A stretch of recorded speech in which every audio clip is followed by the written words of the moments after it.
నా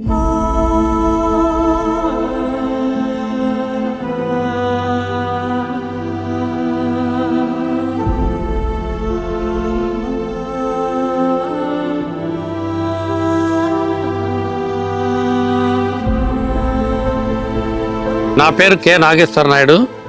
నేను రాష్ట్ర పాలయక్రి చైర్మన్గా ఉన్నాను. ఫిబ్రవరి 1వ తేదీ చంద్రబాబు నాయుడు మన రాష్ట్ర ముఖ్యమంత్రి ఇక్కడికి రావడం జరిగింది. ఇక్కడ 2 బంగారు కుటుంబాలను సెలెక్ట్ చేయడం జరిగింది. వీళ్ళ పరిస్థితి చాలా దీనంగా ఉండేది. మన సీఎం గారు చూసిన తర్వాత ఒక కుటుంబానికి అయితే తల్లి లేరు, తండ్రి లేరు. రెండో కుటుంబానికి చాలా వికలాంగుడు, నడవలేని పరిస్థితిలో ఉంటాడు. కాబట్టి వీళ్ళకి ఇద్దరికి కూడా గవర్నమెంట్ స్థలం 3 సెంట్లు, దాదాపు 15 లక్షలు విలువ చేసే స్థలము సీఎం గారు ఇవ్వడం జరిగింది. ఈ కన్స్ట్రక్షన్ కూడా ప్రభుత్వ ఆధ్వర్యంలోనూ నా ఆధ్వర్యంలోనూ చేయడం జరిగింది. సీఎం ఇచ్చిన టైంలో ఇన్ టైంలోనే ఈ కంప్లీట్ చేసి బంగారు కుటుంబాలకు నిన్ననే మేము వాళ్లకు హ్యాండ్ ఓవర్ చేయడం జరిగింది. ఇది కూడా మన సీఎం దృష్టికి నిన్న తీసుకుపోవడం జరిగింది. మన సార్ కూడా చాలా ఆనందించినాడు. ప్రభుత్వం కూడా చాలా హెల్ప్ చేసింది. కాబట్టి ఈ నిరుపేదలకు వీళ్ళు చాలా ఆనందంగానూ ఉన్నారు.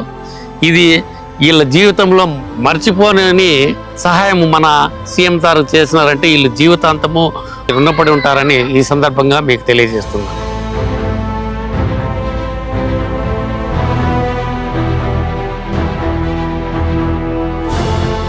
నా పేరు నాగయ్య.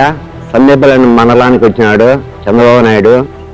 మీటింగ్ పెట్టి మాకు పిల్లోనికి వికలాంగునికి పింఛను ఇచ్చి మాకు ఇల్లు లేకపోతే ఇల్లు ఇచ్చినాడు మహానుభావుడు.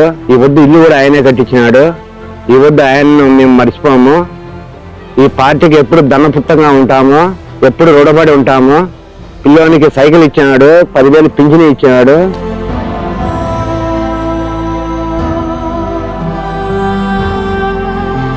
చంద్రబాబు నాయుడుకి ఎప్పటికి రుణపడి ఉంటాము.